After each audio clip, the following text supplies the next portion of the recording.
Hello बच्चों, question में यहाँ पे दे रखा है given reason why the terminal voltage is less than the EMF of a cell. हमें बताना है कि जो टर्मिनल वोल्टेज है वो ईएमएफ ऑफ अ सेल से क्यों हमेशा कम रहती है। देखिए, सबसे पहले हम डिस्कस करते हैं ये ईएमएफ का मतलब क्या है। ईएमएफ क्या है? ईएमएफ हमें पता है कि जनरली क्या होता है, एक तरीके का पोटेंशियल डिफरेंस होता है। ये क्या है? एक तरीके का पोटेंशियल डिफरेंस है। और पोटेंशियल डिफरेंस किस चीज के बीच का है, हम क्या कह सकते हैं इसे? ये जनरली पोटेंशियल डिफरेंस माना जाता है किसके बीच का? ये माना जाता है दो टर्मिनल्स के बीच का, यानी अक्रॉस टू टर्मिनल। ठीक है, ये तो हमने पढ़ा किसके बारे में, ये तो हमने जाना ईएमएफ के बारे में। ठीक है, अब अगर बात करी जाती है किसके बारे में पर्टिकुलरली, अब हम ये जानते हैं कि इस ये ऐसा क्यों होता है कि जो टर्मिनल वोल्टेज है, टर्मिनल वोल्टेज वो हमेशा कम क्यों होती है। देखिए, इसका आंसर इसमें है कि इसमें जनरली आपको क्या देखने को मिलता है, एक टर्म आपको देखने को मिलती है जिसे हम कहते हैं इंटरनल रेसिस्टेंस।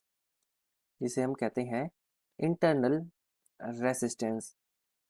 अब इंटरनल रेसिस्टेंस का पर्टिकुलरली मतलब क्या है? देखिए, जब आप पर्टिकुलरली करंट को फ्लो कराते हो, जब हम पर्टिकुलरली किसी करंट को फ्लो कराते हैं किसी भी कंडक्टर में से, ठीक है, तो हमें ये पता है कि वोल्टेज में सडन ड्रॉप आता है। वोल्टेज में सडन ड्रॉप आता है। और वोल्टेज में सडन ड्रॉप क्यों आएगा? देखिए, वोल्टेज में सडन ड्रॉप इसलिए आता है क्योंकि पर्टिकुलरली उसमें इंटरनल रेसिस्टेंस होता है।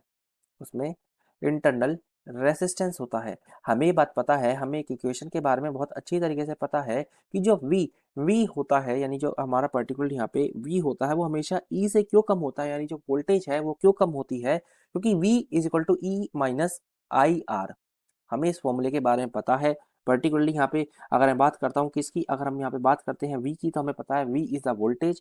एंड वहीं अगर बात की जाती है E की, तो हम यहाँ पे E को क्या दिखाया है? हमने यहाँ पे दिखाया E को EMF, और I को हमने यहाँ पे करंट दिखाया है, और R आपका क्या है? स्मॉल रेसिस्टेंस है। इस इक्वेशन से हम इस बात को पता लगा सकते हैं कि वाई ऐसा क्यों होता है कि टर्मिनल वोल्टेज हमेशा कम होती है ईएमएफ से। तो मैं उम्मीद करता हूँ चीजें अब आपको अच्छी तरीके से समझ में आई होंगी। Best of luck.